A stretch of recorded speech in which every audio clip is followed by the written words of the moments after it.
We're working on the railroad and building this bridge right now on the main track.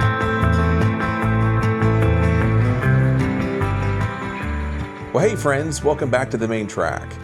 Well, if you've been keeping tabs on some of my quick updates I've been posting on Facebook and here on YouTube, you know I've been making some progress here on the layout, but I've been stuck on this one big project. Well, this here is my Truman Lake bridge, which I've been talking about getting to for the last year or so, and I finally jumped in and tackled it. And as you can see, this thing is a little bit of a beast.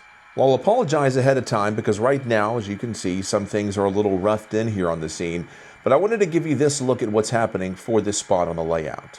Well, I've been working on this particular project for a few months now, and I'm finally approaching the finish line, and I'll show you how I'm doing it in just a minute. Well, when it comes to the Katy Railroad's line to St. Louis, the big bridge that always gets all the attention is this massive crossing over the Missouri River in Boonville, Missouri. And it's for good reason. Well, this was the biggest bridge owned and operated by the Katy, and it has a lot of history. And as you can see here with the ornate architecture and the big trusses, this was an engineering marvel.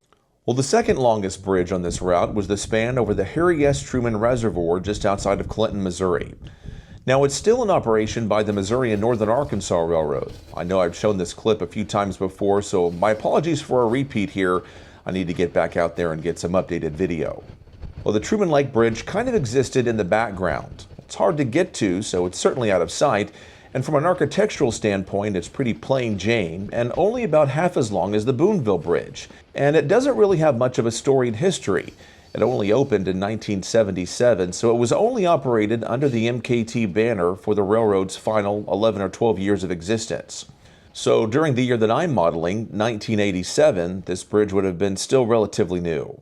Now, I first saw this bridge in person when I was a kid, right around 1990, which was a couple of years into Union Pacific's ownership.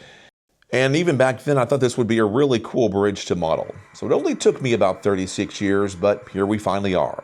Well, as I've mentioned in previous episodes, this bridge was built as part of a 5-mile line relocation in the late 70s between Clinton and Ladue to make way for the Harry Truman Reservoir. Well, I highlighted this crossing in my book, Show Me Katy, in the article called Bridging a Brand New Gap. Well, here's a picture from the late Don Kaiser from around 1977. It shows a train coming into town on the old original line with the new line to the left under construction leading up to the causeway and the bridge before they were cut in. I originally thought about condensing the bridge, but ultimately decided to do the whole thing to give the feel of how big it is. And scaled down, it's about 8.5 feet, and this thing takes up a lot of real estate. Well, the biggest part of the project was the planning stage. Well, I spent weeks and weeks trying to figure out the best way to do this. Well, in one of my previous episodes, I showed you how I built the causeway leading up to the bridge, but my track dead-ended at the drop-off where the lake and bridge would be.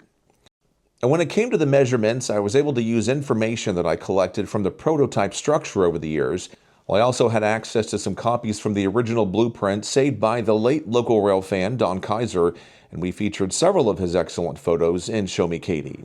Well, based on the prototype measurements, I determined that Walthers girder bridge kits would be the starting point that I needed. The girder heights were as close as I could get without actually needing to scratch build all of them. Well, the sticking point was the length of the spans themselves. Now, the bridge has 8 80-foot spans bookending the main 120-foot span in the middle. Walthers bridges come in 70 and 90-foot versions, so I had to do a lot of cutting, copying, and pasting, if you will. Well, I had to lengthen the 70-footers to get to 80. Now, I could have stuck with the 70-foot spans to make it easier on myself, but it just wouldn't have looked right to my eye. And then I combined parts from a couple of 90-foot bridge kits from Walthers to get the 120-foot span. Well, you can see here in my work area where I have some pictures of the prototype posted temporarily while I'm working here. This is a cab view from a southbound Katy train around 1988 approaching the bridge. And this came from former Katy engineer Danny Stone, who lent us the image for research of Show Me Katy. Then we have these two neat shots from Don Kaiser of one of the first trains, if not the first train, over the new bridge when it opened in 1977. It's pretty cool that it's being led by Katy's bicentennial GP40 number 200. Now you might notice there's no lake here yet. That's because the Truman Dam was not completed until 1979, and the lake wasn't filled until 1980. So for its first 3 years of existence, the bridge just spanned the old farmland before it was flooded. And here's a shot I took from a few years ago during a drought when the lake level was pretty low, and you can see the concrete pads the piers were built on. For my bridge shoes, abutments, and piers, I worked with Mech Drew off of eBay to have them 3D printed, and I have his details in the description down below. Now, the Walthers kits come with some stock bridge shoes, and they may be fine for most folks, but they were a little bit too small for what I needed. So I worked with him to craft everything I needed, and they turned out pretty nicely. They're highly detailed, and the quality is fantastic. Well, he also crafted the bridge piers that you see.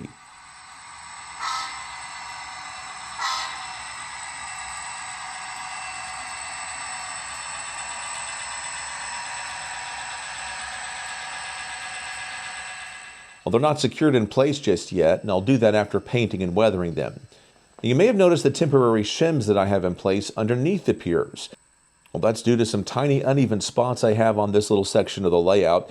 They're small enough that you wouldn't likely notice on a regular spot, but when you're working with the focal point of this bridge, the smallest bit of uneven surface catches your eye, so that's something I'm working with here. I'll eventually secure the shims in place and then cover those up around the edges with plaster. Now, as for the abutments, you can see how tall these are and what they look like after I've installed them. Now, they're designed so you can have them fully exposed depending upon what height you need for them. This was important for me so I could bury them in my scenery and then contour my plaster up and around them. And so now I have a super strong and stable abutment secured in place, and these things are going to be in here for the long haul.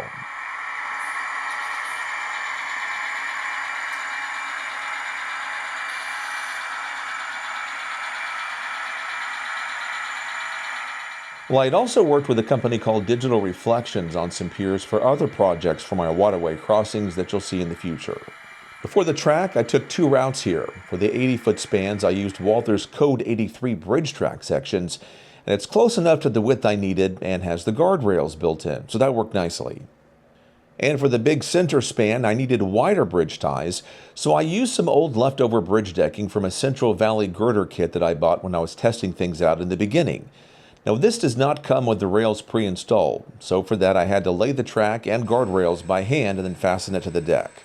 You can't see them, but I have wires and track feeders through the insides of the girders, and I have it wired to the rails from underneath. And I left some gaps in the rails along the way to allow for a little bit of expansion. And the last place you want to have track problems, even a slight kink or buckle, is 45 scale feet up on a long bridge with no sides. Well, I'll be trusting the guardrails, but don't want to take any chances. Well, as for the entire bridge itself, I still need to paint and weather everything. During construction, I did spray the individual girder sections with some Tamiya black color in a rattle can, and then I'll go back over it all with some Tamiya weathering pastels to give it that rusted color that I need.